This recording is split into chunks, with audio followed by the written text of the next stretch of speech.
antasumu khairul lakum puasa maraneh kabeh leuwih bagus ka maraneh kabeh in kuntum ta'lamun mun maneh nyaho berarti berbicara hikmah nyaho henteu sih hikmahna puasa sehingga bagus jasa emang kumaha kitu hikmahna cek Kangjeng Nabi hikmahna laparan beuteung hauskeun hati leleskeun awak niscaya lanazara qalbuka ila Allah niscaya hate maneh bakal neuleuh ka Allah ambuh laparkeun beuteung urang hauskeun hati urang ka Gusti Allah kok bisa kos kitu sih sebab dina ngalaparkeun beuteung ngaleleskeun awak didinya bakal aya katoharohan ruh bakal aya kasofaul qulub mantak Imam Syafi'i ngadu Allahumma mnun alaina bi sofail qulub wa hablana sahihal muamalah fi dunya nah eta teh sofail qulub bening hati bersih hati moal bisa bagi jelema nu deuk hayang nyaho jati diri tanpa puasa moal beunang puasa kelehkeun beuteung urang tina kadaharan ngajauhan watak hewan-hewan leleskeun awak urang ku sebab urang lapar awak jadi leles seakan-akan urang keur menyiksa awak urang siksa awak urang ku urang beuteung laparan ku urang kemudian hate horenganan jadi bersih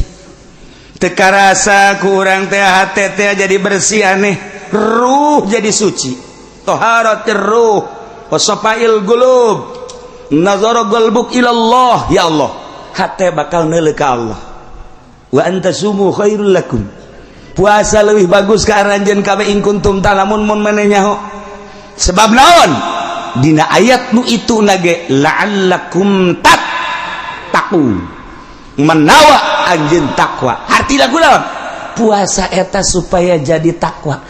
teh naon nganyahokeun diri urang bahwa diri urang hamba sieun ka Allah maka urang nuturkeun aturan Allah bakal akur puasa manu sugih jeung nu susah nu sugih puasa mah teu dahar teu nginum teu jima nu susah ge teu dahar teu nginum teu jima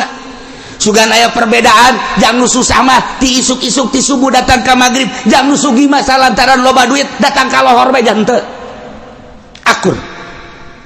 wa antasubu khairul lakum in kuntum ta'lamun akur bae nu sugih jeung nu susah nomor kahiji nomor kedua bakal nimbulkeun talattuf tarahum sebab naon hate geus bening ketika urang sapoe dua poe ngarasakeun lapar awak leles hate beuki caang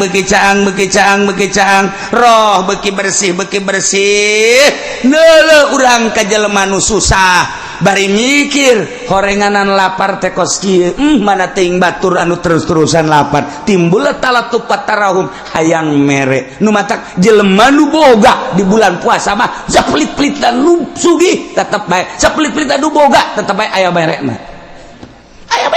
di bulan puasa mah sebab naon hatena keur diurus ku Allah teh beteungna ku urang di laparan awak leles mulai hate nyai-nyaian neuleuh ka Allah adapun neuleuhna ka Allah nisbi kumaha kekuatan diri urang lamun ditanya siapa puasa dahar atuh embung kurang sieun ka Allah besi disiksa ku Allah eta kan keur neuleuh ka Allah melalui syariat jelema ngalempre bae sia kos teu boga duit bae atuh dahar embung aing atuh dahar bae duit aya naon aya beulieun loba teu aya aing mah teu kajenkeun teu berarti duit di bulan Ramadan mah kunaon emang sieun ka Allah eta qalbuna beuntak teu nu sugih teu nu susah kumaha sia kunaon lapar non kitu ngaranna nyang heui bae lapar emang kunaon puasa atuh meuli bae teu boga duit pantes atuh sia mah teu boga duit ieu nu teu boga duit tetep bae berarti di dieu aya naon ieu aya nimbulkeun kaistimewaan jiwa urang sehingga urang tertata rapih jam kurang didelekeun we deuleu ulu kakarak jam 4 2 jam deui geus dihitungan we neuleuh deui jam 5 sajam deui neuleuh waduh setengah jam deui gelas geus dikikeun we gelas sia naon setengah jam deui diambean aing ngambean mah geus seger sagena suara jasa eta teh lain lalagata. Jadi urang teh dididik, disiplin, nusugi, nususah, tersiplin ku ayana bulan puasa. Wa antasumu khairul lakum in kuntum ta'lamun mun maneh nyaho. Sehingga orang terdidik, tersiplin, nusugi, nususah tetep bae bareng bae bukaan. Masyaallah karim. Nu paling istimewa la'allakum takun. Ieu teh nimbulkeun pengabdian nu sejati ke Gusti Allah. Mentek didinya terbagi engke bakalna puasa. Hiji aya puasa awam.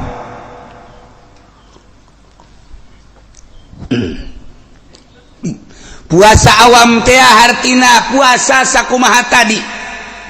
Berang teu dahar teu nginum teu jima sakikituna bae. Adapun nu lain mah teu milu puasa. Mata teu milu puasa, celik teu milu puasa, malah mah makin bulan puasa makin dicocokan nu make ka dieu teh tah naon ngaranna tuh ban sia mah nyaho je bogapan jeung osok mata didelekeun bae ka televisi celi di pinuhan jadi nu puasa teh ngan sakadar beuteung teu dahar teu nginum zakar parji teu dima ngan sakitu doang puasa awam. Ieu mah nu kos kieu mah disangsikeun asup ka sorgana. Sebab ieu mah puasa teh pupuasaan. Can ka asup puasa nu kos kieu. Masyaallah. Okos nu munggah haji lolobana macan jara di haji. Sebab urang munggah haji teh ngan sakadar deuk neuleuh Baitullah doang, muteran Baitullah. Henteu nyahoeun makna daripada Baitullah. Baitullah teh didinya teh bait Allah, rumah Allah. Urang teh kerja di tamu Allah. Lamun urang sakadar neuleuh Baitullah doang, berarti ieu haji zahir. Ketika urang boga rasa ieu teh ima Allah, batin urang kapanggih jeung Allah, maka sikap urang bakal pinuh ku adab. Ditatalah orang di hareupeun Baitullah kira kudu kumaha sebab keur di hareupeun Allah lain aja sosotingan beuh toap di soting kotrek datang ka imah tuh bapak lagi soting toap bapak tuh lihat tuh beuh bohara ngarendeng jeung urang Pakistan ada kan mending mun lalaki awewe deh tinggal anak mah bae bapak pembina amat bapak ini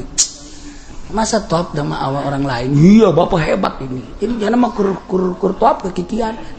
wah kayaknya bapak mah gila kali di sono